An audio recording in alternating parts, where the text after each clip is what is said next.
présentement, chaque fois que je lis un article dans les quotidiens, on va avoir le mot genre dans le titre, on va parler de sexe dans le texte, on va revenir avec le mot genre. Tout est mélangé. C'est ça. C'est une stratégie parce qu'on veut... Vous pensez que c'est une stratégie ou c'est juste que tout le monde est mêlé? Ça dépend qui écrit le texte aussi. Oui, c'est ça. Je pense qu'il y a une volonté de la part des socio-activistes de faire disparaître le sexe. Mm-hmm. C'est une volonté, alors de sorte que tout ce qui est genre devient... tout ce qui est sexe devient genre. Mm-hmm. François Chapleau est professeur émérite au département de biologie de l'Université d'Ottawa. Dans sa carrière, il s'est intéressé particulièrement au monde des poissons, mais ce n'est pas de ça qu'on a parlé aujourd'hui. Depuis quelques années, il s'oppose à l'identité de genre. En tant que biologiste, je trouvais ça intéressant de vraiment mieux comprendre c'est quoi la différence entre un homme, une femme, le genre, le sexe, et c'est de ça qu'on a parlé ensemble aujourd'hui. On est déjà dans le creux du sujet. Je vais vous faire répéter, c'est sûr. Pas grave, c'est pas grave. Il y a plein de choses que vous venez de me dire, mais premièrement, vous êtes professeur émérite à l'Université d'Ottawa en biologie. Jamais j'aurais cru qu'on s'assoirait un jour pour discuter de qu'est-ce qu'un homme et qu'est-ce qu'une femme, mais il semble qu'on soit rendu là. Et là, il y a une ambiguïté totale par rapport à ce qui détermine vraiment ce qui fait de vous un homme et de moi une femme. Mm-hmm. Et vous avez décidé de prendre la parole publique. Selon ce que je comprends, la première fois, ça a été en 2021 dans un mémoire que vous avez coécrit avec votre femme, Marie-Claude Girard. Conjointe, oui. Conjointe, qui est retraitée de la Commission canadienne des droits de la personne. Oui. Vous avez pris la parole à ce moment-là, c'était le projet de loi 2, qui était, je vais le nommer, la loi sur la réforme du droit de la famille en matière de filiation et la modification du code civil en matière de droit de la personnalité et d'état civil. Bon, ça sonne très compliqué. Pourquoi cette fois-là avez-vous décidé de prendre la parole publiquement? Qu'est-ce qui vous dérangeait de ce projet de loi-là en particulier? En fait, ça vient d'un article qui a été écrit dans Le Devoir qui critiquait le projet de loi numéro 2.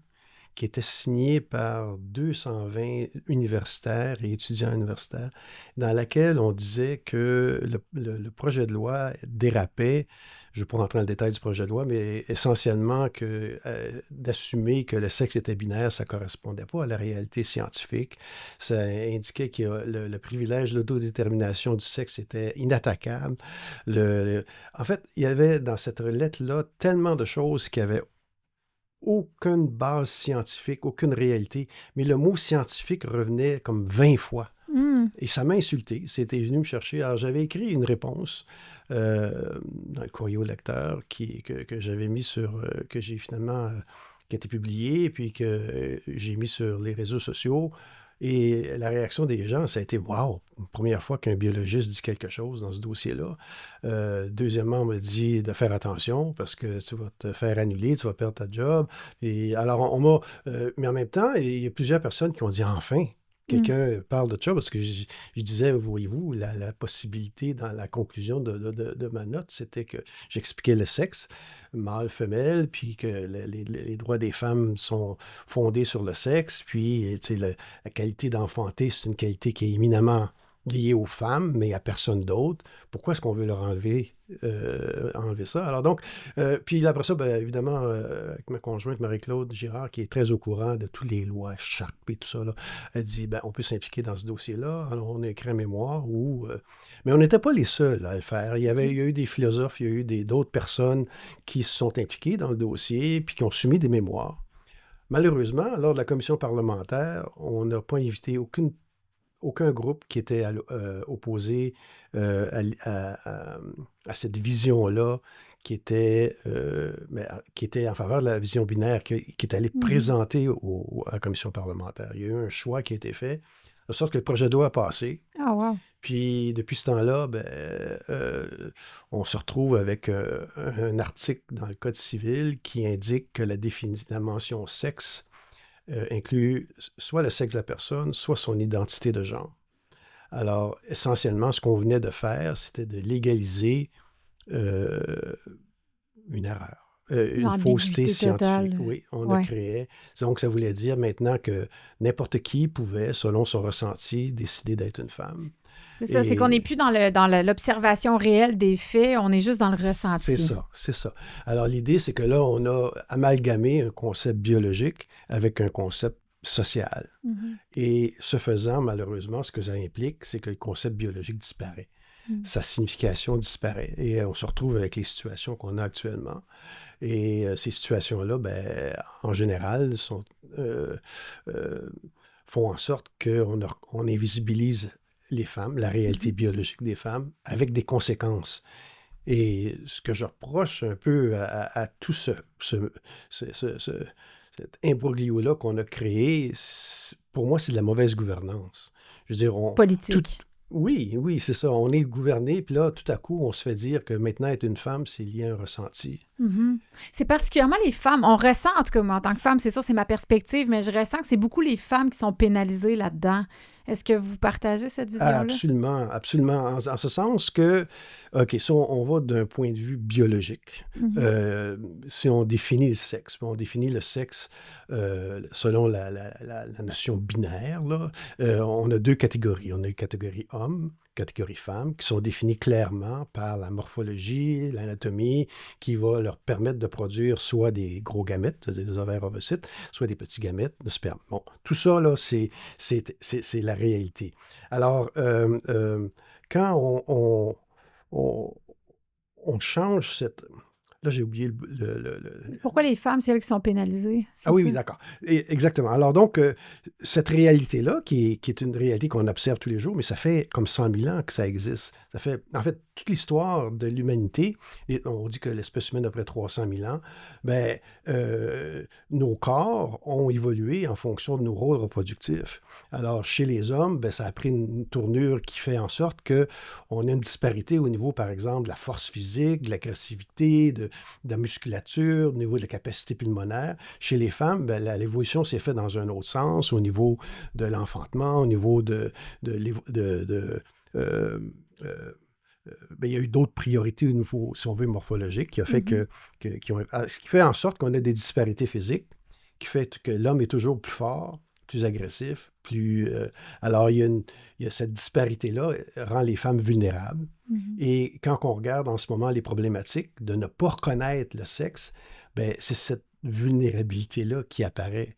Alors, par exemple, dans les sports olympiques, ou dans les sports, parce que là, on parle beaucoup de sports olympiques, et j'espère que ça va se répandre dans tous les sports de compétition. Ben, cette disparité-là physique se transforme en un avantage masculin. Mais c'est incroyable même qu'on doive avoir le débat là-dessus. Moi, ça me jette à terre. Oui, effectivement, c'est incroyable, mais c'est parce que les opposants, qui sont très puissants dans le sens qui ont une présence importante, puis qui ont trouvé toutes les clés de sympathie possible dans la société, les ont exploitées au bout. Il y a beaucoup de ces personnes-là vont dire, par exemple, que non, il n'y a pas de différence entre les hommes et les femmes. C'est juste que pour le sport, ben, c'est parce que les femmes ne s'entraînent pas assez. Ouais. Pour tout, il y a alors, donc, c'est vraiment un conflit, si on veut, entre une vision sociale de l'humain puis la vision biologique. Sauf que la vision biologique, on ne peut pas changer. Elle est là. Elle est là, c'est un fait. Immuable. Elle est immuable. Je veux dire, elle était là. Il y a le sexe, la reproduction sexuée a évolué il y a à peu près 1 milliard d'années. Quand notre espèce va être disparue, les autres espèces qui vont... À moins que notre espèce fasse disparaître toutes les autres espèces, là, ça, c'est une autre histoire. Ouais. Mais... le sexe va être encore là. On n'a pas de contrôle. Notre volonté ne peut pas agir sur cette réalité-là. Alors donc, et ça, malheureusement, c'est un des concepts les plus difficiles que quand j'ai à expliquer le sexe binaire, ben, les gens disent « Oui, mais ça, c'est ton avis. » Oui, c'est ça, comme si ça devenait juste des opinions. Ben, c'est pas une opinion, c'est un fait biologique. Mais vous avez mentionné tantôt dans ce projet de loi-là, vous avez dit, bon, le genre est maintenant reconnu comme... L'identité de genre est reconnue comme le sexe. C'est comme si on a créé une confusion à partir, finalement, d'une mauvaise traduction de l'anglais, qui est gender en anglais. Je ne sais pas d'où ça vient, finalement, à l'origine. Mais pouvez-vous expliquer la différence entre le sexe et le genre OK. en français? Alors, donc, d'un point de vue scientifique, là, je vais te donner parce qu'effectivement, il y a un problème linguistique. Souvent, en anglais, on va parler, quand on parle de sexe, on parle de gender parce que la tradition anglaise veut qu'on ne parle pas de sexe de façon explicite comme ça. Alors, on a toujours utilisé gender. Puis, alors que nous, on est un petit peu moins, on a vraiment... les activistes, les activistes, moi je les appelle des socio-activistes, dans le sens que c'est vraiment de la sociologie. Puis en ce sens que on peut pas, je pourrais parler de transactivisme, mais j'aime mieux le terme sociaux, parce que je pense qu'il y a beaucoup de personnes qui sont pas trans, qui sont des activistes dans cette chose-là. Alors donc c'est... j'ai perdu le fil. Attendez que je vous reparte. C'était la différence entre le genre puis le sexe. Oui, d'accord. Alors donc, on a le sexe, on a le genre, on a cette capacité de choisir nos personnalités, de choisir, de s'identifier à ce qu'on veut. Ça, c'est plus le genre. C'est un sentiment profond d'avoir un genre, je dirais pas ça, mais je dirais une personnalité, d'avoir une orientation sexuelle. On a cette réalité-là. Tout ça, ça a été encapsulé dans le mot genre, qui est un des termes les plus confus qui peut exister. Puis du côté de l'autre côté, on a le sexe qui est une réalité binaire, invariable. Alors donc, on n'a pas besoin de les mélanger. Mais présentement, à chaque fois que je lis un article dans des quotidiens, on va avoir le mot genre dans le titre, on va parler de sexe dans le texte, on va revenir avec le mot genre. Tout est mélangé. C'est ça. C'est une stratégie parce qu'on veut... Vous pensez que c'est une stratégie ou c'est juste que tout le monde est mêlé? Ça dépend qui écrit le texte aussi, j'imagine. Oui, c'est ça. Je pense qu'il y a une volonté de la part des socio-activistes de faire disparaître le sexe. C'est une volonté, alors de sorte que tout ce qui est genre devient... tout ce qui est sexe devient genre. On le voit à l'école. Donc, on se fait assigner un sexe à la naissance, selon eux. Donc, c'est plus une constatation de ce qu'on voit. Effectivement. À la naissance, c'est le médecin qui décide du sexe, selon les critères sociaux. Dans un acte de violence épouvantable. C'est une construction sociale de mettre une étiquette garçon-fille. C'est-à-dire que ça ne respecte pas la réalité du sexe. Et quelqu'un a décidé, parce qu'on a un système social qui a décidé qu'il y avait 2 étiquettes, ben là, on est mâle et femelle. C'est ça. C'est la définition du sexe, selon ces socio-activistes-là, se situe là. Je porte présentement au poignet le bracelet de performance CM2, un produit auquel je me suis affiliée cette année et que j'affectionne particulièrement pour les résultats concrets que j'observe et que j'observe aussi dans votre vie parce que vous me partagez vos témoignages. C'est un champ électromagnétique pulsé qui permet de lutter contre les douleurs chroniques, aider à se remettre quand vous faites un entraînement difficile, qui permet finalement une meilleure oxygénation du sang, meilleure élimination des toxines, donc qui me soutient beaucoup dans mon énergie. Et là, j'ai pensé vous parler d'une combinaison gagnante parce que j'ai fait un sondage auprès de ma communauté et ceux qui ont acheté le bracelet voulaient vraiment moins de douleur et moins de stress, un meilleur sommeil. Et ça travaille merveilleusement bien avec le noni. Connaissez-vous le noni? C'est un super aliment, le noni de Tahiti. Et il y a plein d'études qui ont été faites. Je vous invite à faire vos recherches. Ne prenez pas ma parole pour la sainte vérité. Vous pouvez vraiment aller vérifier. C'est un produit, en fait, un super aliment qui lutte contre le stress oxydatif. C'est un antioxydant puissant et ça travaille magnifiquement bien avec le bracelet de performance. Il est présentement en combo dans ma boutique. Bracelet Noni à 15% de rabais. C'est-tu-là? Moi, ce qui m'impressionne, en fait, c'est la vitesse à laquelle c'est rentré dans notre société puis surtout dans nos systèmes. Oui. Les textes des gouvernements ou du ministère de l'Éducation, ce qui est enseigné à nos enfants, c'est maintenant, mais complètement, ça a absorbé ça comme une éponge. Puis là, on regarde, par exemple, le programme du CCQ, je pense que vous connaissez bien, dans la portion de l'éducation à la sexualité du cours de citoyenneté et culture québécoise, où finalement, on retrouve presque plus le mot femme que... Non. Donc, fille garçon. Ça vient pas de vous inventer pas ça, c'est pas un senti. Vous avez vraiment regardé... J'ai été voir, puis c'était... en fait, pour le mot femme, c'est une fois au niveau primaire qu'on en a ça dans le programme CCQ. Dans le programme CCQ, là. Alors, donc, une fois, dans le... Puis, je ne me souviens pas des autres, mais c'est très, très peu.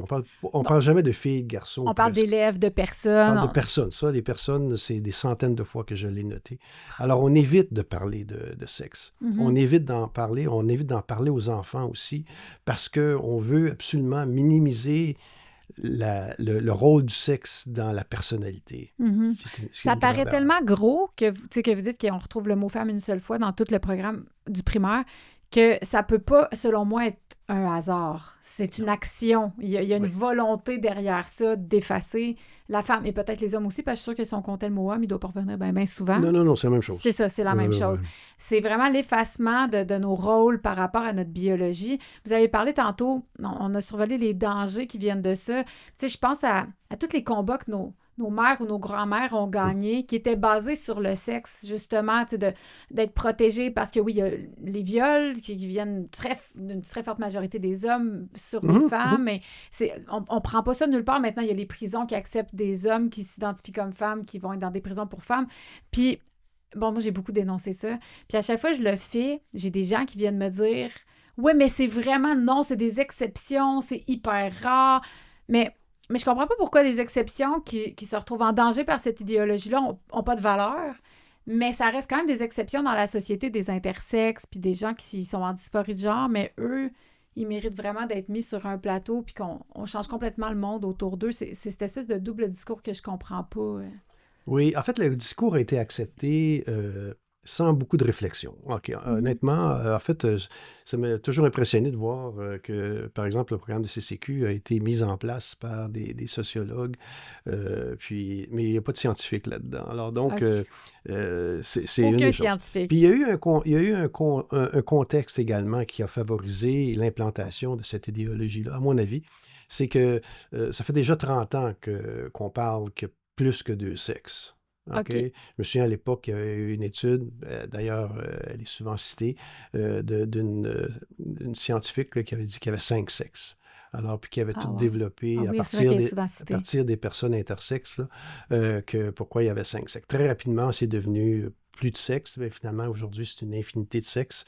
Alors, donc, tout ça. Mais ça s'est implanté dans le tissu social par une méthode indirecte, je dirais, pas pour sa valeur. Sa valeur, essentiellement, c'était de l'inclusion. C'était l'objectif d'inclusion. On a eu une phase, surtout après l'incident Floyd, là, où là, il fallait absolument qu'on inclue tout le monde. Là, c'était tout, et c'était un signe d'oppression. Il fallait se débarrasser de ces pouvoir-là d'oppresseurs opprimés. On a arrêté de voir les liens sociétaires comme étant quelque chose qui était... C'était toute une question de pouvoir. Alors donc, on a poussé très fort là-dessus. Et les socio-activistes ont misé là-dessus pour implanter cette idéologie-là. Et la véritable raison, c'était que c'était considéré comme étant de l'oppression que de considérer le sexe binaire, que de considérer les hommes. Le patriarcat, c'était une forme d'oppression, l'oppression contre les homosexuels, l'oppression contre les personnes qui avaient une personnalité un peu marginale, donc une identité de genre qui était en dehors des normes. Alors, c'était ça le véritable objectif, c'était surtout de s'attaquer aux normes de la société. Et je pense qu'on a un petit peu instrumentalisé les personnes intersexes puis les personnes trans dans ce processus-là. Alors, c'est pour ça que ma sympathie pour les personnes trans est très grande. Non seulement ils vivent une vie qui n'est pas simple, qui est compliquée, mais ils sont instrumentalisés par des personnes qui, elles, ont pas vraiment à cœur ces personnes-là, mais ont à cœur une idéologie qui s'attaque aux normes. Pouvez-vous expliquer comment ils sont instrumentalisés dans le concret? Parce qu'il y a peut-être des gens qui vont être scandalisés de vous entendre dire ça. Comment trouvez-vous qu'ils sont instrumentalisés? On va parler de personnes intersexes en premier lieu. Oui, c'est intéressant parce que c'est l'argument qui est toujours rebrandi pour prouver que le genre est un spectre. C'est ça. Si vous regardez la licorne du genre à l'école qui présente, il y a des intersexes. Ça existe, la licorne du genre, pour ceux qui ne connaissent pas ça. Oui. Alors donc, c'est une chose, c'est un outil un outil de propagande. C'est pas un outil d'éducation, en tout cas, si on pourrait revenir. Je prends les personnes intersexes. Pourquoi est-ce qu'on les a instrumentalisées? Alors, la réponse est relativement simple. Les personnes intersexes ont des anomalies du développement sexuel. Bon, il y a plusieurs termes. Les socio-activistes préfèrent le terme variation, parce qu'ils veulent considérer que ces variations-là ne sont pas nécessairement négatives, dans le sens qu'il faut les protéger. parce que c'est important pour l'idéologie, c'est de multiplier les sexes. Alors donc, on veut...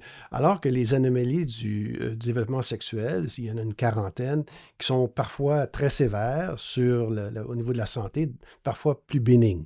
Alors, on a dit que ces personnes-là étaient hors de la binarité. Mais, essentiellement, les personnes intersexes, peu importe les maladies, les anomalies, je devrais dire, si elles sont fertiles, elles vont produire soit des gamètes mâles, soit des gamètes femelles. Mm-hmm. Donc, elles s'inscrivent dans la variabilité de chacun des sexes. Mm-hmm. Alors, mais c'est évident, ça. Je veux dire, alors, qu'est-ce qu'on a fait? Bon, on a dit non. Ils montrent tellement de variabilité là, que c'est sûrement à l'extérieur de la binarité. Alors donc, on les considère comme... C'est pour ça qu'on a une case sur la licorne de genre, même dans toutes les partenaires d'enseignement, ceux qui viennent dans les écoles expliquer la diversité sexuelle et tout. On va toujours avoir les intersexes comme étant hors de la binarité. Très important de les indiquer comme ça. Alors, vous voyez comment on peut instrumentaliser des personnes qui, dans le fond, vivent une situation qui peut être médicale, mais qui vivent une situation atypique, qui sont des mâles et des femelles. Mm-hmm. Alors, la deuxième chose qu'on a fait avec eux, c'est de dire qu'il y en avait, que c'était 1,7% de la population mondiale. Et on a établi ce chiffre-là en regardant toutes les maladies, toutes les anomalies, je m'excuse, encore une fois, toutes les anomalies, toutes les variétés de ce développement sexuel. On s'est dit, voilà, ils sont atypiques, ces gens-là. Mais de fait, c'est 1,7%, c'est les observations qu'on fait à la naissance des organes sexuels. Donc, ils seraient ambigus ou il y aurait une erreur. Mais quand ce chiffre-là est sorti de 1,7%, et il est répété tout le temps. On parle de 1,7, 2%. Ouais. Mais si on examine vraiment chacune des anomalies, la plupart ont des organes sexuels externes qui sont associés avec les gamètes qu'ils vont produire. Et de sorte que le chiffre descend à 0,02% de cas qui sont des erreurs d'identification ou dont le sexe est vraiment ambigu. L'idée ici de comprendre que le sexe est binaire, ça ne veut pas dire que tout le monde est facilement classifiable à l'intérieur des deux sexes. Il y a des cas terribles d'anomalies du développement sexuel où il n'y a pas de gonades qui sont formées, où c'est même très difficile d'identifier à partir d'autres organes sexuels, d'autres organes, mais c'est vraiment des anomalies, des exceptions. Oui, je comprends. Alors, on a bâti une idéologie sur des exceptions. Puis, on a essayé évidemment je vais prendre un terme anglais, booster le nombre pour que ça soit un enjeu social encore plus important. Alors, ça, c'est un exemple. Oui, c'est un bon exemple. Le chiffre 1,7, finalement, si on s'y attarde comme il faut, il explose. Absolument. Il y a aucune... Je veux dire, un médecin va pouvoir... on peut avoir un syndrome particulier, là, Klinefelter, qui est un syndrome très commun, qui est une anomalie du développement sexuel.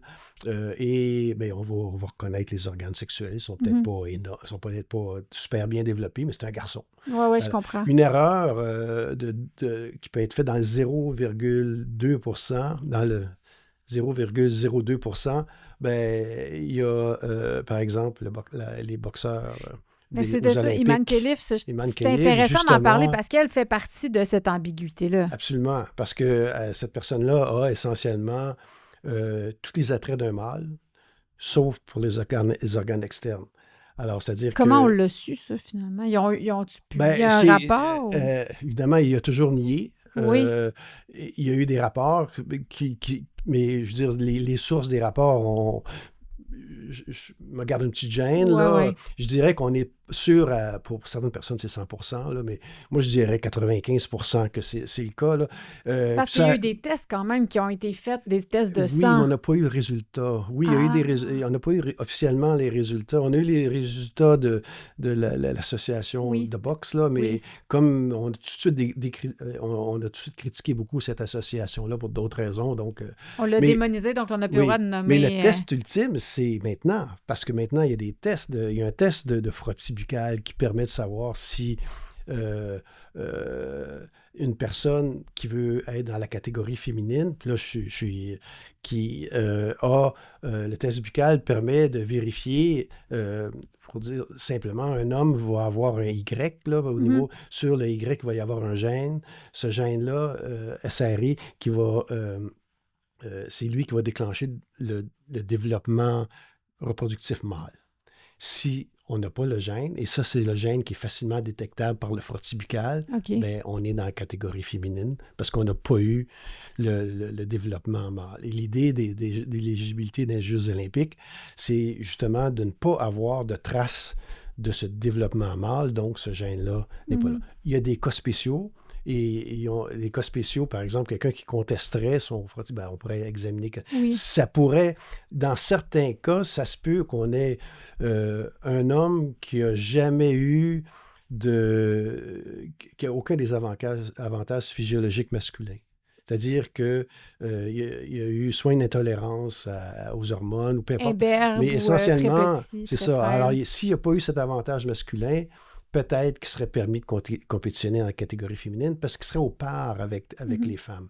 Alors donc, et c'est ça. Alors, on a... Et Iman Khalif, essentiellement, c'est que sa morphologie externe, à la naissance, il y avait... pour être cru un petit peu, là, mais il y avait c'était pas un vagin, c'est un pseudo-vagin, en ce sens, c'est un sac qui n'avait aucun lien avec un oviduc ou quoi que ce soit. C'est une structure qui s'est développée là. Alors, je peux imaginer qu'un médecin qui voit ça va dire tout de suite, « Ah, ben là, on a une fille. » Alors, il a été élevé en fille et... il y a toute mon empathie, ça n'a pas dû être évident, mais lorsqu'il a atteint la puberté, ben, ses organes extérieurs et externes, ce qui manquait, c'était une enzyme pendant son développement intra-utérin qui aurait fait que le scrotum serait sorti, puis tout ça, les testicules sont restés internes. Mais lorsqu'il va arriver à la puberté, c'est-à-dire vers l'âge de 10-12 ans, là, les traits masculins vont commencer à sortir. D'ailleurs, on le regarde physiquement, il y a des traits très masculins au niveau de l'ossature, au niveau des muscles, on ne sait pas, là, mais donc, il y a des bonnes probabilités qu'il y ait des organes sexuels qui soient... De fait, alors, de sorte qu'il s'est retrouvé dans une situation un peu paradoxale. Le test ultime, c'est maintenant, les prochains Jeux olympiques. Ils vont les faire maintenant, ces tests-là. Ils font les tests et Iman Khalif va protester. Alors, mais s'il est une femme, tu fais le test, ils vont le découvrir tout de suite. Alors, il sait très bien quel va être le résultat, selon moi. Mais vous parlez tantôt du XYXX, puis on voit souvent dans l'argumentaire des gens qui sont en faveur du fait que le genre est un spectre, que là, il peut y avoir XXY, puis XYY, puis là, il y a des combinaisons de... Je connais rien en génétique, puis ces choses-là, mais est-ce qu'elle s'inscrit dans cette ambiguïté-là ou elle ne serait pas nécessairement juste un XX? Absolument. Le spectre, c'est une autre chose. Mais on va parler des chromosomes. Facilement, là, c'est pas compliqué. Effectivement, chez l'humain, il peut y avoir toute une série. Il peut y avoir des XXX, XY, X0. Des fois, il y a une personne qui va avoir X, mais pas d'équivalent. Il n'y a pas eu de contribution d'un autre gamète et ils survivent. Alors, je vais revenir à ma définition du sexe. C'est pas les chromosomes qui décident du sexe. Ça n'a rien à voir. Les chromosomes, c'est la formation des gamètes. Alors, donc, c'est la morphologie liée à la formation des gamètes qui est importante. Qui est le système reproducteur de l'humain. Absolument. Okay. Alors, parce que les chromosomes déterminent la voie développementale que l'embryon va suivre. Et cette voie développementale est décidée donc à la conception. Donc, on va avoir XX, XY, XYY, XX, peu importe. Après quelques semaines, va déjà se mettre en place les organes reproducteurs, à moins que ce soit impossible à cause de la combinaison de chromosomes.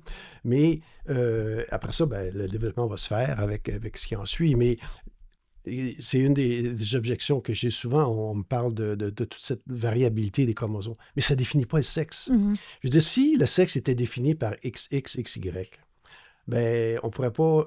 Parce que le sexe, c'est une réalité qui touche à peu près 1 million d'espèces. La reproduction sexuée, le fait qu'on a un petit spermatozoïde, un gros ovule, alors ça touche à 1 million. Si on décide que le sexe est défini par les chromosomes XX, XY, mais on ne peut pas inclure les oiseaux parce qu'ils n'ont pas ce système-là. Ah, OK. On ne peut pas inclure les crocodiles ou les tortues parce que eux, le sexe est déterminé par la température des œufs dans la ponte. Ah oui. Alors, les œufs au centre, puisqu'ils sont entourés, ils vont être un peu plus chauds. Les œufs à la marge de la ponte, qui vont être souvent enterrés, vont être un peu plus frais. Alors, ils vont avoir un sexe distinct dépendant de ça. Oh, wow. Alors, si on accepte l'idée que le sexe est défini par les chromosomes, on vient de réduire son universalité. C'est-à-dire, ça veut dire, comment on va appeler le sexe chez les... alors, il faut...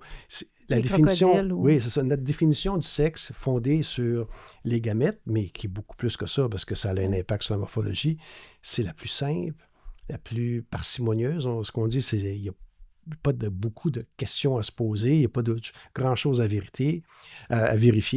Et la plus universelle, la plus riche en informations, parce que ça va déclencher, à partir du gamète, on a là-dedans une copie des chromosomes qui vont former Alors, on a à chaque fois qu'on ajoute une couche, disons qu'on dit, OK, gamète, c'est correct, là. Mais les chromosomes, par-dessus, ça, c'est une autre couche. Puis là, après, les chromosomes, on va dire, ben les hormones, c'est important.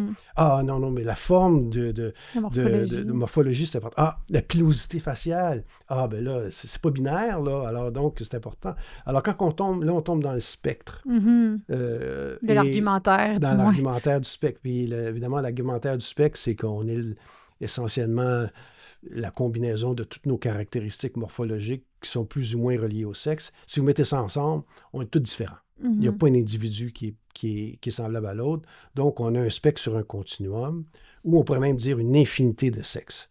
Alors, c'est pour ça et si on y pense bien, là, qu'on est rendu avec une infinité de sexes sur un continuum, bien, on vient de tomber sur la définition du genre. Alors, donc, les socio-activistes ont déconstruit le sexe pour rendre le genre plus important. Parce qu'à un moment donné, si on est une combinaison de caractéristiques morphologiques, si tu veux savoir le sexe de la personne, c'est quoi la meilleure façon de le faire? Ben, c'est d'y demander. Là. Mais à chaque fois que j'ai eu ces discussions-là j'ai même eu des discussions comme ça avec un biologiste qui, lui, il disait que c'est la variabilité c'est la biologie qui décidait du sexe, c'est toutes les caractéristiques liées au sexe qui décidaient du sexe. Ben oui, mais la biologie, ça part de voilà. La base, non? Oui, mais tu as tout à fait raison. C'est ça que j'explique. J'ai dit, regarde, ça ne définit pas le sexe, c'est des conséquences du sexe. Alors, on ne peut pas utiliser les conséquences pour définir une fondation. Une fondation. Alors, donc, on part de ça, de ce qui se passe à la conception. À la conception, on sait si on est mâle ou femelle.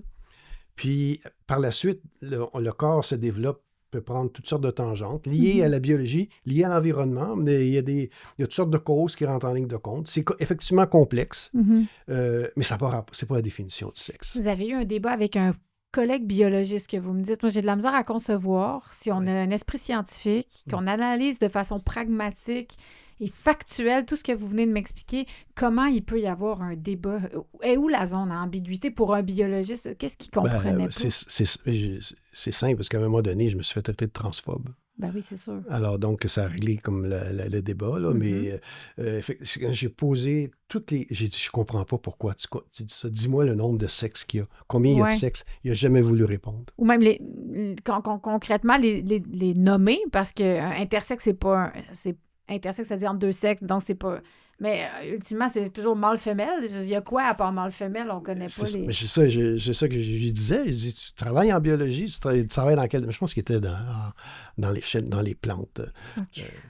C'était déjà plus ambigu. Là, non, pas du tout. C'est au contraire, le sexe est binaire chez les plantes. Même chez les plantes? Bien sûr. Ah, ça, ben oui, c'est vrai. Bien sûr, on a une fleur avec le pistil puis les étamines. Ben oui, c'est vrai. Il n'y a pas de... Je veux dire, OK, mais ça, c'est important. C'est un point important que tu soulèves parce que souvent, faut pas oublier que les socio-activistes ont une vision très anthropocentrique du sexe. T'sais, moi, je suis mort de rire. Là. Des fois, j'explique, par exemple, « Ah, OK. Donc, lors de la chasse à l'orignal, ça veut dire que si tu as le droit seulement de tuer un mâle, c'est-à-dire un animal qui a un beau panache, là, ben là, tu n'es pas sûr. Tu as demandé avant. C'est ça, parce qu'il est peut-être femelle. Puis je peux te garantir que s'il était conscient qu'il était pour se faire tirer parce qu'il y a un panache... Il s'identifierait comme une femme. C'est clair. Là, j'ai dit, ça n'a pas de bon sens, votre affaire. Puis là, je faisais la même chose avec un arbre, un érable. il y a des plantes qui ont un plant mâle et des plantes qui ont un plant femelle. Alors donc, qu'est-ce qu'on fait là? Comment je vais expliquer ça à des enfants de 5e année, 6e année, la biologie, s'il n'y a pas deux sexes, alors qu'en nature, c'est juste ça qu'il y a. Alors, il faut comprendre que c'est encore ici, on déconstruit le sexe dans un contexte, si on veut, sociologique. Puis, on défend ça de façon malhonnête. C'est-à-dire qu'on ostracise tout le monde qui dit le contraire. Oui. Alors, c'est malheureux, mais c'est comme ça. Comme vous l'avez vécu avant qu'on commence, puis j'aimerais ça que vous en parliez un peu, parce que, bon, vous disiez qu'à votre université, là, où vous avez été invité en octobre dernier à participer à un événement qui défendait le sexe binaire. J'aimerais ça que vous parliez un peu de ça, parce que c'est un sujet que j'ai abordé souvent ici, la liberté universitaire. J'ai reçu Patrick Provost 2 fois à mon micro. Puis on a suivi son dossier parce que, je veux dire, c'était important, les enjeux que ça représentait pour la liberté universitaire. Là, vous dites que vous êtes ostracisé, traité de transphobe dès que vous avez le discours que vous tenez à mon micro en ce moment. Pouvez-vous nous parler de ce que vous avez vécu dans le cadre de cet événement-là qui a été organisé à l'université? Oui, alors c'est pas encore terminé. Alors donc, je me garde une petite gêne, mais il reste que j'ai été invité pour donner un séminaire sur le sexe binaire et on a invité également un collègue de l'Université Carleton à Ottawa qui, lui, s'oppose à l'idée du sexe binaire. Très bien. Alors donc, on n'a pas voulu faire un débat. On s'est dit, on va présenter les deux points de vue. Alors, j'étais supposé présenter mon séminaire le 20 octobre. Lui était supposé présenter son séminaire le 6 octobre. On était supposé... j'allais écouter son séminaire, puis bref. Il y avait un simili-débat qui était fait. Alors donc, j'ai accepté tout de suite, parce que moi, je veux parler de cette réalité-là. Puis je me suis dit, tiens, c'est un endroit sécuritaire, on va parler avec des biologistes, ça va être heureux. Mais non, ça n'a pas été ça. Une fois que ça a été annoncé, tout de suite, il y a eu des réactions négatives au fait que j'étais pour discuter du sexe binaire. Alors donc... les réactions qui sont venues tout d'abord de où? J'ai reçu, moi, une copie d'un courriel parce qu'on m'a demandé de réagir. C'est-tu vrai, là, à savoir que la binarité du sexe, c'est quelque chose qui n'existe plus, que c'est plus approuvé scientifiquement, que c'est réactionnaire, c'est en fait tout ce qu'on peut imaginer, qu'essentiellement, c'est anti-trans. Donc, et M. Chapelot est une personne qui est transphobe parce qu'essentiellement, a fait de la promotion d'idées qui sont contre le principe. Alors que je n'ai jamais fait ça de ma vie. En fait, à chaque fois que j'ai fait une présentation, j'ai toujours dit que ça n'avait aucun rapport avec les personnes trans. Ça avait rapport avec l'activisme qui les entoure et le socio-activisme qui était associé à ça. Alors donc, on a ajouté également dans la lettre, que c'était une lettre de l'association étudiante en sciences. C'est un paradoxe parce que cette association-là, alors que j'étais un prof actif, m'avait nommé comme professeur de l'année en sciences deux fois, 2016-2018. Alors là, j'étais... Vous n'étiez plus la saveur du mois. J'étais le diable. Oui. Alors donc, bref, on a ajouté également, j'étais pas seulement le transphobe, on m'a associé avec le racisme, avec l'islamophobie. On m'a dit que ma présence ferait en sorte que le campus ne serait pas un endroit sécuritaire. Alors, votre présence était menaçante. C'est ça. Comme Jean-François Caron aussi, qui a vécu ça aussi. Beaucoup de profs d'université. Mais sa présence était menaçante. C'est ça. Alors la réponse du département de biologie, j'ai reçu un courriel me disant que les séminaires étaient remis à une date ultérieure parce que ça avait créé une commotion dans la communauté négative, liée en partie, ce que j'ai su par d'autres personnes par la suite, liée en partie au fait que j'étais pour parler de sexe binaire. Mais c'était particulièrement la communauté, pas autant que les étudiants. Communauté, c'est le terme que le directeur a dit. Okay. Alors donc, ça voulait dire que j'ai su par la suite qu'il y avait eu des pressions d'étudiants dans les laboratoires disant que ça s'est communiqué quand même. Là. Il y a eu peu importe tout ça, l'idée, c'est que le séminaire a été remis. Alors qu'il y avait là une belle opportunité, à mon avis, d'expliquer à tout le monde qu'est-ce que c'était la liberté universitaire, puis en particulier à la personne qui avait écrit la lettre. Qu'est-ce que c'est le respect? Parce qu'on ne traite pas les gens comme ça. Moi, je n'ai jamais traité on n'accuse pas sans preuve, on n'accuse pas sans... Alors donc... de transphobie, c'est ça, vous voulez dire? Oui, je me suis fait traiter toutes sortes de choses qui sortaient de nulle part, qui sortaient de nulle part, sans me donner la chance de protester. L'autre aspect de cette situation-là qui m'a un peu indisposé, qui est un peu fatigant, c'est que l'organisateur des séminaires a décidé d'amener ça au département, en conseil départemental, et ça se rencontre une fois par mois. Ce sont tous les profs de bio, mais aussi du personnel et tout ça.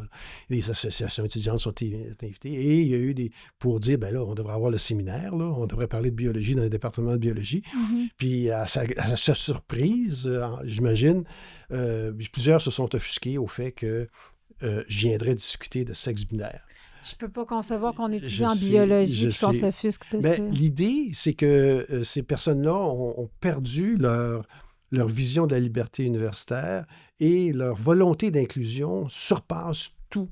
Ils ont perdu leur repère scientifique pour ce sujet-là. Ça ne les empêche pas d'être des scientifiques qualifiés. Là, pour d'autres choses. Pour d'autres choses, mais... Il n'y a pas un enjeu idéologique. Parce que probablement que la plupart d'entre eux travaillent avec des espèces à reproduction sexuée qui sont binaires. Ils n'ont jamais considéré qu'il y avait autre chose que deux sexes. Oui, c'est ça. Si on parle d'un chevreuil, on ne va pas avoir ce débat-là. Mais pas du tout. C'est juste dans les humains. Là. C'est ça. Alors, c'est comme si pour l'humain, il est préférable d'ignorer ça. En fait, c'est d'ignorer ça. Alors donc, le séminaire a été remis.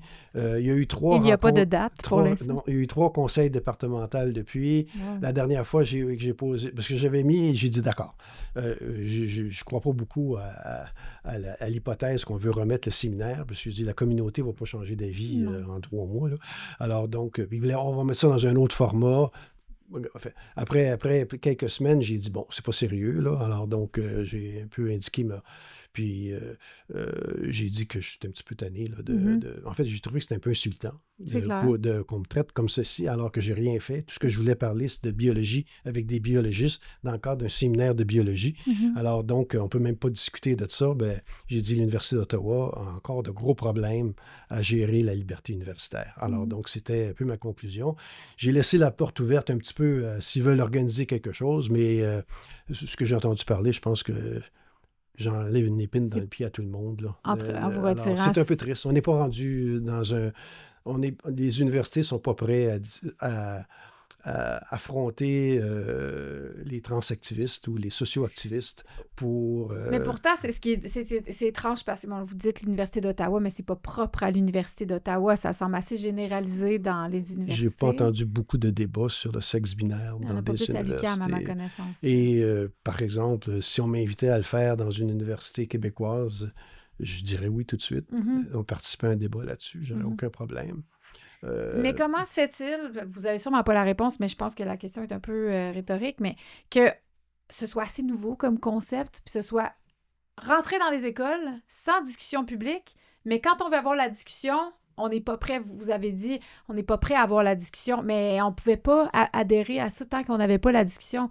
Donc, il y a comme, pour moi, une fraude intellectuelle du fait que c'est déjà omniprésent, mais qu'on ne s'est jamais offert dans la société une communication, un débat. Absolument. On a tel débat, en fait, on a tellement peu informé la population de ce que c'était, et nos élites politiques ont eu tellement peur de ne pas avoir l'air inclusif que tout ça a passé. Et on va en souffrir les contre-coups de ça pendant très longtemps. Pour ce qui est de l'éducation, l'influence des socio-activistes a été particulièrement efficace à tous les points de vue. Ils ont été très bien subventionnés par le gouvernement libéral aussi. Oui, sûrement. Et je blâme aussi les fonctionnaires qui étaient associés avec l'élaboration du programme de ne pas avoir vérifié les données à l'intérieur du programme, de ne pas faire de contrôle sur ce qui se passe dans les salles de classe. Je pense qu'en partie, j'ai assez confiance au niveau des enseignants qui ne vont pas être bernés par un programme qui est... mais jusqu'à quel point ils vont devenir...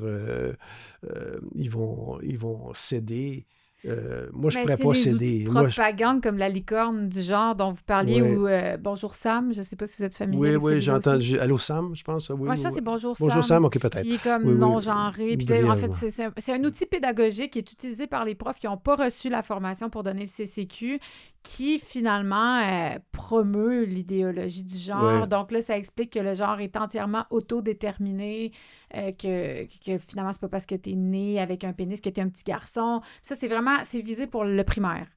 Et c'est là où ces outils pédagogiques-là qui rendent. Je pense qu'un prof va pas être mal intentionné, mais si c'est oui, ça qu'il a dans ses oui, mains, oui, il va enseigner ça. oui, Moi, oui. c'est là que j'ai un petit problème avec les outils de propagande qu'on leur met dans les mains. Mais c'est tellement de travail, la licorne du genre. Moi, je me suis amusé. Vous expliquez, c'est pour ceux qui ne savent pas c'est J'ai quoi. écrit un document sur la licorne du genre qui OK. s'appelle Les 12 stars de la licorne du genre. OK. C'est un outil de propagande pur et simple. C'est effrayant. Ça a ce été qui fait est par le ministère de l'Éducation? Non, c'est un outil américain. Ah oui, OK. Je pense que ça a été fait en 2014. OK. Et puis, dans le but de décloisonner, de rejeter tout ce qui est binaire en société.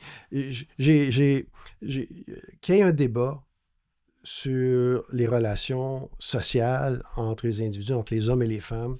Tu sais, moi, je reconnais parfaitement que le patriarcat existe, puis que je reconnais qu'il y a des problématiques au niveau de l'orientation sexuelle, puis de tout ça. Là. Tu sais, c'est un débat social qui est important, qui doit avoir lieu. Ce que les socio-activistes ont fait, c'est qu'ils ont transporté, ils ont déconstruit le sexe pour ça. C'est là qu'est le problème. Oui. Alors donc, on travaille surtout dans les écoles maintenant. Moi, la première chose que je regarde dans un document, ou la première chose que je demande à quelqu'un pour avoir une idée de ce qu'il pense, toujours, c'est combien il y a de sexe, à ton avis? Vous commencez toujours une discussion comme ça. Toujours. Mais non, mais c'est parce qu'à un moment donné, on peut discuter, mais je dis que toi, tu considères que combien de sexe? Alors, puis, j'ai pas rencontré beaucoup de monde qui considérait qu'il y en avait 2. Non. Au niveau académique, au niveau de... tous les socio-activistes ont fait un bon travail là-dessus. Les Ils gens... répondent quoi? Bien, regardez, la licorne de genre, on est rendu qu'on parle de sexe assigné à la naissance. On ne parle plus de sexe. D'ailleurs, quand on va voir les instructions de la licorne de genre qui proviennent de ceux qui ont fait le travail, on dit qu'il ne faut jamais dire le mot sexe. Parce que le mot sexe s'inscrit dans la transphobie. OK, bon. Alors donc, il faut parler de sexe assigné à la naissance. Et pourquoi on met sexe assigné à la naissance? C'est parce que le sexe assigné à la naissance, c'est une construction sociale. Ah oui, OK. Le médecin qui a décidé. Donc, on ne parle pas de biologie, là. Mm-hmm. Alors, donc, il y a soit mâle, femelle ou intersexe. Ça va être ça qu'on va voir. Ou parfois, on va dire, j'ai vu, c'est-tu dans Sam? Une infinité de possibilités. J'ai vu... Oui, je me rappelle plus. Oui, mais on l'a alors, vu. dans un document, je vais voir la définition du sexe. Il n'y a pas un document du gouvernement qui dit que le sexe est binaire. Non, c'est sûr, c'est rendu proscrit. On ne dit pas ça, c'est transphobique. Le transphobique. travail est énorme à faire. Mais c'est ça qui est incroyable, c'est qu'ils ont travaillé dans l'ombre. Puis là, soudainement, avec 2020, avec Black Lives Matter, comme vous parliez tantôt, puis de Floyd, là, ça nous est tombé dessus, puis il était trop tard. Puis en fait, je pense que je suis surprise que vous dites quand vous parlez avec des gens qui vous répondent majoritairement que le sexe n'est pas binaire. Mon feeling, moi, c'est quand j'en parle à des gens, dans le privé, les gens sont très à l'aise de dire ben non, ça n'a pas de bon sens. Oui. Mais c'est tellement rendu dangereux de le dire publiquement que plus personne ose vraiment s'afficher comme... Parce que c'est pas inclusif, on veut pas avoir l'air pas tolérant. Intolérant, moi, c'est horrible, mais il y a personne. Personne... Moi, je dis tout le temps, tout le monde est pour la paix dans le monde. Là. C'est pas ça la question ici. Là. Tout le monde est pour qu'une personne qui est pas bien dans sa peau puisse se sentir mieux. Je connais personne qui s'oppose à cette idée-là. Mais là, c'est pas ça la question. C'est comme si, finalement, on a mis le spotlight, excusez l'anglicisme, la lumière là-dessus, en voyant pas que la question, c'est qu'on mêle toute une génération. J'ai reçu très récemment une jeune fille qui était probablement TPL. À 13 ans, s'est fait diagnostiquer. Elle disait qu'elle voulait changer de sexe parce qu'elle avait trouvé la solution dans « si j'étais un gars, ma vie irait mieux ». Puis elle a transitionné, pris des hormones, le bloqueur de puberté, la mastectomie. Et à 18 ans, elle s'est rendue compte qu'elle avait fait une erreur. Et là, ça fait 3 ans qu'elle essaie de revenir en arrière, mais là, il n'y a plus aucun support, aucune aide. Puis finalement, elle a été diagnostiquée TPL. Puis ça explique tout. T'sais, je veux dire, n'importe quel psychologue, s'il n'avait pas été endoctriné à une idéologie, aurait pris le temps de s'asseoir puis comprendre qu'elle avait des traumatismes dans son enfance assez majeurs, ça me paraît évident. Puis juste comme accueillir ce qu'elle présente et accompagner cet enfant-là qui a besoin, qui traverse une passe extrêmement difficile qui est l'adolescence. Moi, c'est ça qui m'inquiète, c'est de voir comment des jeunes sont en train de payer le gros prix pour cette idéologie-là au nom de la tolérance. On fait du mal aux jeunes. Au nom de la tolérance. Et ce qui se produit dans les écoles en ce moment, c'est que on protège l'idéologie. Bien plus que les enfants. Oui. L'école en tant que telle permet, par exemple, jusqu'à un certain point, de ne pas informer les parents ou d'aller, de prioriser la volonté de l'enfant et de lui donner un environnement qui va...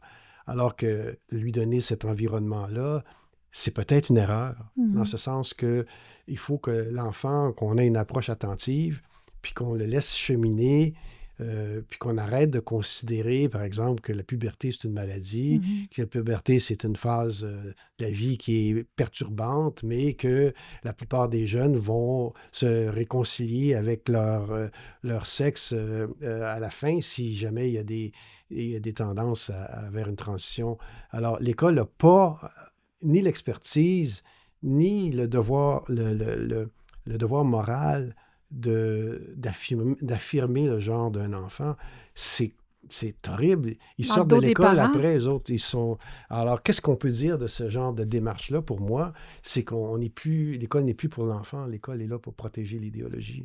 Une idéologie qui est en manque de personnes, qui est en manque de personnes qui sont malheureux avec leur sexe. Je regardais hier, j'ai amené le livre ici, mais je regardais, il y a un livre qui est donné en secondaire 1, donc 12-13 ans, dans lequel il y a une page sur l'identité. Et on dit, ben là, ton sexe était assigné à la naissance, c'est tout, c'est fini pour le sexe.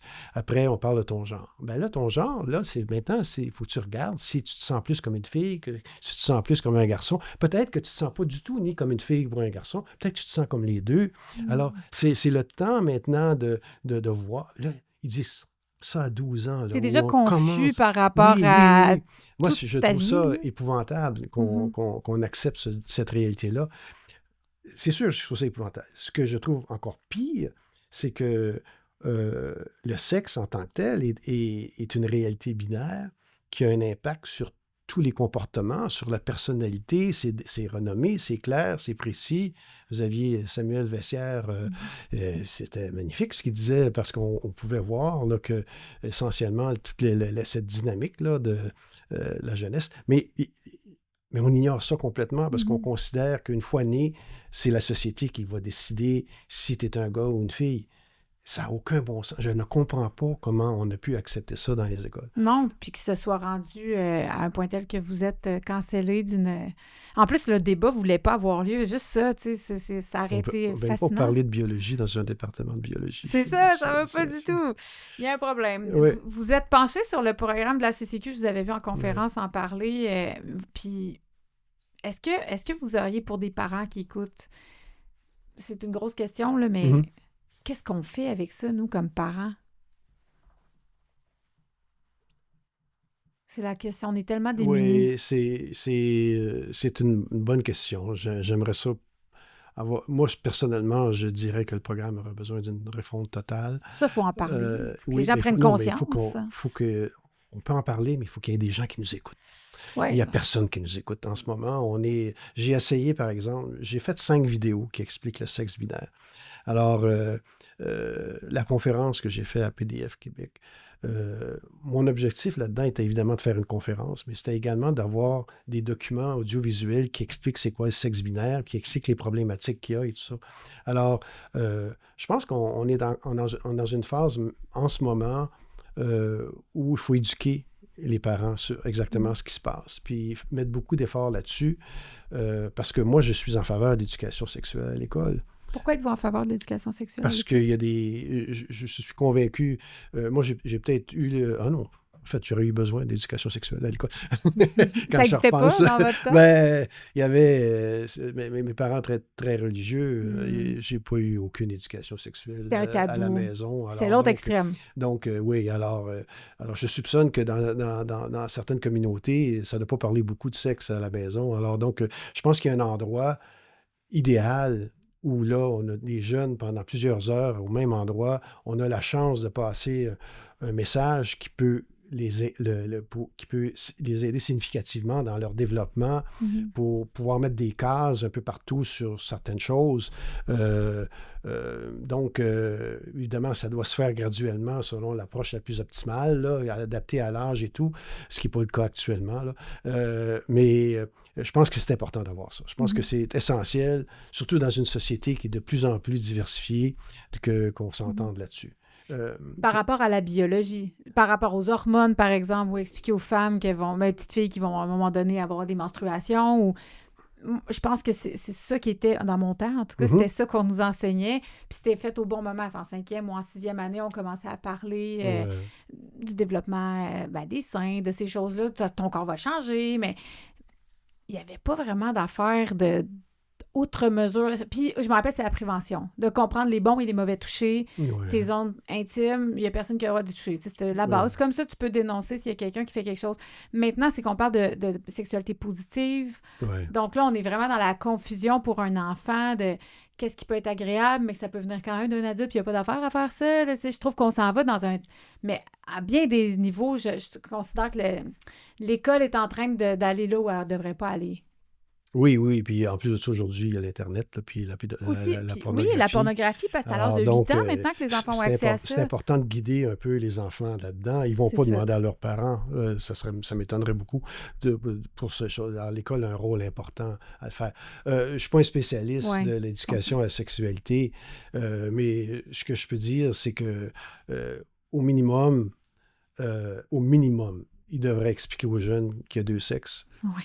Que leur sexe, c'est leur réalité, qu'il y a des problématiques qui peuvent être associées avec qui vont percevoir des problématiques à la puberté, que c'est pas grave, qu'en fait, qu'ils devraient être fiers d'être un garçon ou une fille, puis ils devraient comprendre qu'ils peuvent se développer autant socialement que dans un contexte positif. Et pour le reste, les valeurs, ça dépend des gens rendus à un certain âge, là, mais il reste qu'on a cette responsabilité à l'école de faire ça au départ. Mais en ce moment, on ne le fait pas. Non. Alors, donc, on ne le fait pas du tout. Alors, si, là, je repense à la première question, à savoir qu'est-ce que je ferais maintenant, moi, je serais sur un conseil d'établissement. Je l'ai été sur un conseil d'établissement d'une école parce qu'il y avait des choses qui me fatiguaient à mon école. Comme parent. Impliquez-vous.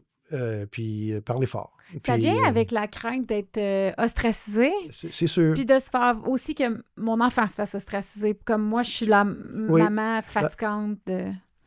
L'idée, c'est OK, moi, je dis toujours aux gens, c'est préférable. Comme je parle de... Je pense à mon collègue à l'Université d'Ottawa qui a organisé le séminaire. Ce que je lui disais, je dis, c'est important que tu ne sois pas tout seul là-dedans. En théorie, tu devrais avoir l'université qui est avec toi. En théorie. Mais tu ne l'auras pas. En théorie, tu devras avoir tes collègues avec toi. Tu vas peut-être en avoir quelques-uns. Mais fais pas ça tout seul. C'est très facile de ostraciser une personne. C'est beaucoup plus difficile d'ostraciser un groupe de 100 parents ou de 200 parents. Alors, c'est le nombre qui va faire que ça va fonctionner. La deuxième chose qui peut peut-être faire changer des choses, c'est les poursuites judiciaires. Vous croyez encore qu'il y a des poursuites judiciaires? Je pense que là, en ce moment, c'est pas encore le cas, mais moi, je trouve que aux États-Unis, évidemment, ils ont plus l'habitude et on a discuté, mais il y avait à un moment donné 500 poursuites partout dans les États. Il y avait un endroit là, qui documentait toutes les opérations transphobes. Là. Alors, donc, mais en même temps, c'était pas des opérations de ma perspective, c'était des gens qui réagissaient par rapport à l'éducation, par rapport à d'autres aspects aussi. Alors, donc, c'est la meilleure façon de faire connaître un problème, mais en même temps, si on parle au monde politique, au monde judiciaire, si on parle leur langage, peut-être que, je veux dire, si, je sais pas, je ne vais pas rentrer là-dedans, mais les poursuites, c'est aussi une façon de se faire entendre. De faire bouger les choses. Oui, je comprends. Mais c'est plus compliqué. Mais je pense que l'idée de se regrouper, puis il y a des groupes qui se font un peu à gauche et à droite. Ouais. J'étais commission parlementaire hier et il y a eu 3 groupes qui ont demandé qu'on reconnaisse, parce que dans la Constitution, une je pourrais dire, une des principes fondateurs, c'est l'égalité entre les hommes et les femmes. Alors, ces groupes-là ont dit, bon, c'est parfait, c'est ça qu'il faut, il faut se battre pour ça, mais il faut falloir que vous définissiez c'est quoi une femme, c'est quoi un homme, parce qu'en ce moment, dans le Code civil, ça ne marche pas. Je dis parce que les droits des femmes sont fondés sur le sexe, ne sont pas fondés sur l'idéologie du genre. Alors donc, il faut qu'il y ait un changement. Alors donc, puis on est en commission parlementaire, puis c'est entendu. Malheureusement, en toute probabilité, je suis prêt à parier que ça ne sera pas dans les médias. Non, ça, c'est pas tellement surprenant. C'est pour ça qu'il y a les médias alternatifs pour parler de ces choses-là maintenant. Oui, c'est toujours. Puis ils perdent des plumes aussi parce que je pense que le peuple n'est pas représenté non plus dans ce qui... Ça finit par être sensiblement toujours les mêmes sujets qui sont abordés et traités toujours de la même façon. Oui. Si on veut de la diversité, au moins, il y a Internet. J'aimerais ça juste avant de terminer qu'on parle un petit peu de la construction sociale, parce que vous avez... On a parlé beaucoup de biologie, après tout, vous êtes biologiste, mais on nous parle souvent que, dans l'idéologie de genre, que c'est une construction sociale. Oui. Donc, le sexe est assigné à la naissance, et après, tout le reste, ça découle du fait que c'est la société qui décide comment un gars puis une femme, un gars puis une fille se comportent. Ils ont fait des tests sur les chimpanzés, puis ils ont vu que les petits mâles allaient vers les blocs de construction, puis les petites femelles allaient vers les poupées.